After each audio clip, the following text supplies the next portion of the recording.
Hello, Ahuja Bariatric Club. This is Maggie, the dietitian, and we are going live tonight for our support group to discuss weight loss plateaus. So if you're watching this live or you're joining us later, please put your name in the comments below for attendance, and we'd really appreciate it. So I want to get on and discuss weight loss plateaus because this is a very common topic that I get talked to about as a dietitian, whether you are leading up to surgery, trying to lose weight on your own, or after surgery, and you feel like you've lost weight, but you're having issues or weight loss has stalled since you've had the surgery. So I'll talk about weight loss plateaus, before surgery and then after surgery as well. So whether you are pre-surgery, you have a surgery date, you want to lose some weight before you get the surgery, or you're just trying to lose weight on your own, weight loss plateaus are very common, and it doesn't mean you're doing anything wrong. Weight loss plateaus happen because your body adapts as you lose weight, but there are things that you can do to break through those plateaus without being too extreme. So one thing to focus on is if, you think you're in a weight loss plateau, is to make sure it's actually a weight loss plateau. So a weight loss plateau means that your weight hasn't changed for 3 to 4 weeks, despite the fact that your calories and your exercise have been consistent and your measurements of your clothing aren't changing either. It's not just about the number on the scale. You could be losing inches and losing fat, and the number on the scale hasn't changed, but you are losing fat, gaining muscle. That's not a weight loss plateau. A weight loss plateau would be you're not losing weight, you're not losing inches around your waist, your clothes aren't fitting looser despite consistent calorie and exercise intake. So the reason this happens if you are actively trying to lose weight is because as you lose weight, your body needs fewer calories. Your hormones shift to protect your energy and your metabolism, and you start to unconsciously move a little bit less. You fidget less. You walk at a slower pace, and this is all happening just because of how your body reacts to weight loss. Diet fatigue can also cause small little calories to creep in that we don't really notice over time. So if you are in a weight loss plateau, you can absolutely break that plateau and have a plan. One of the best things to do is reevaluate or recheck your calorie intake. It's really the most common issue.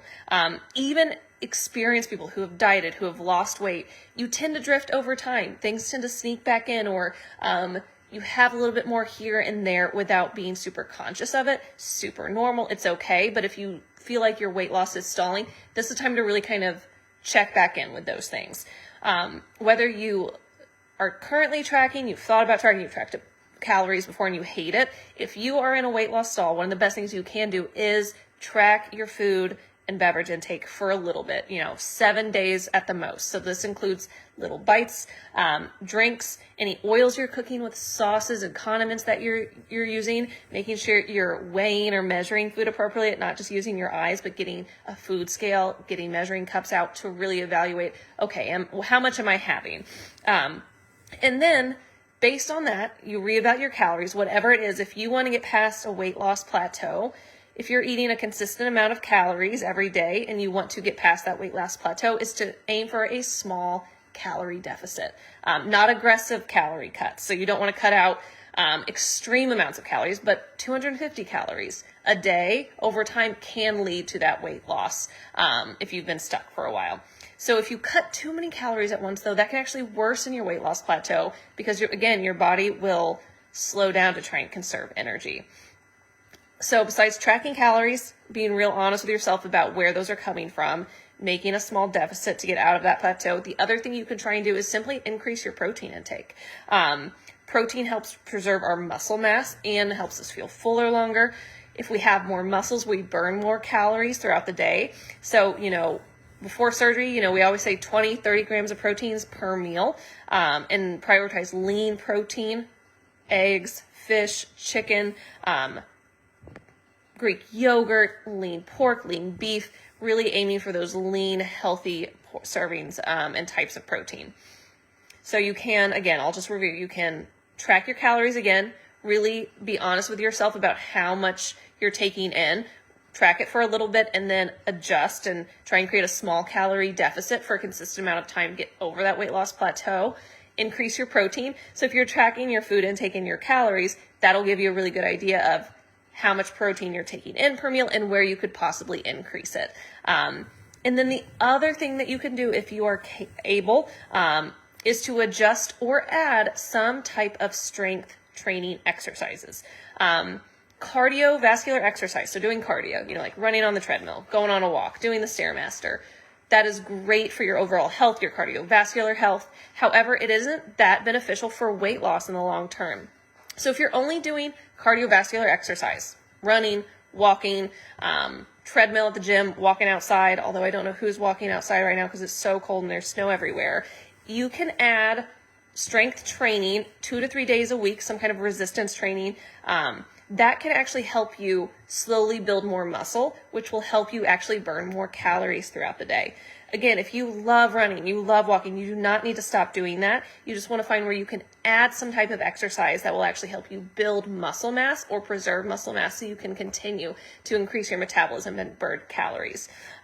If you already, though, if you're like, Maggie, I'm already strength training and I'm still in a weight loss plateau, what you can do then is to increase your volume or intensity. So increase the amount of reps you're doing or the amount of weight you're doing. That can actually help kind of change it up and switch it up and make your body adapt to build more muscle. And then you can also try and get more movements outside of your workouts, just daily exercise that adds up over time. Adding 2,000 steps a day to what you're already doing. Stand, walk while on call, short walks after meals. Plateaus often reflect reduced daily movements, not necessarily your workout. So again, I know it's winter and it's been cold, and so getting outside and walking has not been ideal, but if you work in a large office building, you can walk indoors, or you can increase your calorie or your steps somehow. Sorry, my cats are going crazy. Bear with me. I apologize. So that's something you can do too, is increase your daily movements. It's little things that add up over time. So if you're physically able, that can help. So again, with weight loss plateaus, the best things to do are to retrack your calories or do that for a week, see where you're at. Aim for a slight reduction in your calories from where you're at. About 200 to 300 a day can help get you to that weight loss plateau or get over that weight loss plateau. Adding in protein, make sure you're getting a good amount, 25 to 35 grams at each meal. Adding strength training. And then the other big one is managing your stress and your sleep. If you're really, really stressed out or you're not getting a lot of sleep, that can increase our stress hormones, which can lead to water retention and even fat loss resistance. So aiming for 7 to 9 hours of sleep. I know it's hard for a lot of people, but really prioritizing sleep can actually make a huge difference in your weight loss journey. And actually, if you're well rested, you're more likely to make healthy decisions throughout the day when it comes to food. Managing stress, whatever you do that helps you manage stress, whether that's talking to a friend, calling a friend, going on walks, breathing exercises, mindfulness, some kind of stress reduction activity can also really help with weight loss plateaus and just fat loss resistance. So again, just to review some weight loss plateaus and what you can do and really what not to do. You do not want to slash your calories aggressively. That can actually be super counterproductive. You want to slightly reduce your calorie intake by a small amount and be able to do that consistently for, weeks, months, a year. That will help you get over that weight loss plateau. Don't add a lot of excessive cardio. That will not necessarily lead to more weight loss. Cardio is great for your heart health, but if you want to add some type of exercise that can really benefit you and help you lose weight or get over weight loss plateaus, it's going to be some type of resistance training, strength training, something that builds and works your muscles. Don't skip your meals. And this is a big one, and if you've ever met one-on-one with me or talked to me throughout your journey, is don't weigh yourself every day. Don't chase daily scale changes. The best thing to do to monitor your weight loss progress is to weigh yourself once a week on the same day, at the same time, in the same situation, using the same scale. That will give you a better indicator of your weight loss progress. There are a lot of things that affect how much we weigh on the scale day to day.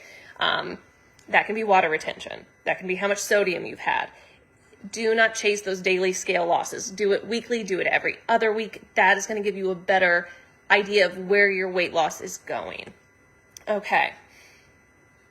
So we've talked about that. So that was more general for weight loss plateaus in general. Now, what do you do if you've hit a weight loss plateau even after you've had your surgery, your weight loss surgery? Again, super normal. Plateaus most commonly occur, common like 3 to 6 weeks after surgery, 3 to 6 months, or 12, like a year after surgery. That's when it can happen. That does not mean the surgery stopped working. Your body's adapting to rapid weight loss. So that is very normal thing. And I'm sure if any of you are on here who have had surgery can vouch for that you didn't change anything and your weight loss just kind of plateaued or slowed for a little bit. That is normal. Reasons for this after surgery is, again, what we call metabolic adaptation and loss of lean muscle mass if protein intake and strength training isn't adequate enough. One of the reasons why we talk so much about protein leading up to your surgery and after surgery is because making sure you get that protein in, that minimum of 60 grams a day, a little bit more if you're a little farther out after surgery, is eating enough protein preserves your muscle mass. And again, muscle mass burns calories. So if you're losing a lot of weight really rapidly and you're not getting enough protein in, you're losing fat, but you're also losing a lot of your muscle mass, which is what is kind of like your engine that burns your calories. So that is one of the most common, is we're not getting enough protein in and we're losing muscle mass. Other reasons are grazing or liquid calories slowly sneaking in, not having meals, actually just kind of eating a little bit throughout the day. That's what we call grazing. Not moving as much, and inadequate hydration. All of these things can lead to plateaus after surgery. So if this is happening to you, or this happens to you after surgery, how you can do that's safe is, one, go back to the basics. If you are getting close to surgery, you are following your protein shakes, you're eating lean protein, you're eating your non-starchy vegetables, you are working towards losing that weight before surgery, then you have your surgery. If you ever get back to a plateau, go back to the basics. Get your protein shakes in, focus on lean protein, avoid a lot of refined carbohydrates, stay away from liquid calories.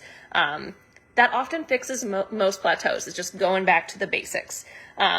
Protein, fluids, meal structure, not skipping meals. 60 to 90 grams of protein per day, or based on your personal recommendations from your surgeon or your dietitian. Eat your protein first at every meal.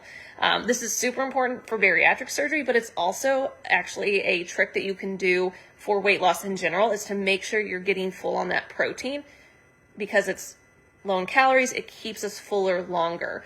Eat that first. Get 64 plus ounces of non-caloric, non-sugary fluids a day. Separate your fluids from your meals, especially after surgery. And then another way after surgery is to eliminate what we call these foods that kind of sneak back in that you've really avoided for a long time leading up to surgery, right after surgery, and especially liquid calories. So these are things that even myself, I am guilty of kind of mindlessly snacking on if they're around, like chips and crackers, desserts and sweets. But when it comes to liquid calories, a big one is alcohol and sweetened coffee drinks and just sweetened beverages in general.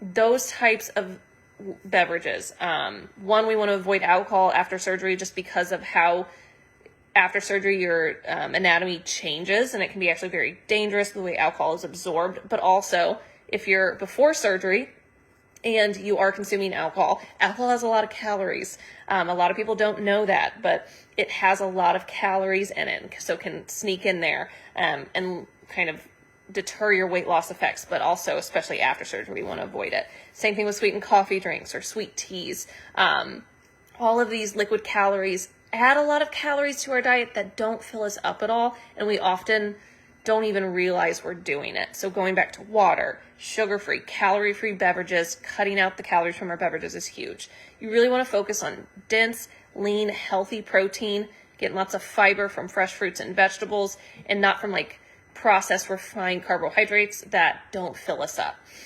And eat with structure. This is super important post-op. You want to have 3 meals a day, 1 to 2 planned snacks with protein if needed, if you do feel hungry throughout the day. Sit to eat. Don't eat distracted. Take time to eat your meals over 20 to 30 minutes, and really stopping at that first sign of fullness, not discomfort. And that can be something that is, right after surgery you have to learn. I talk to a lot of patients who, they realize like a bite too much can cause a lot of discomfort. So knowing that fullness and stopping then instead of taking that extra bite or getting to that discomfort feeling.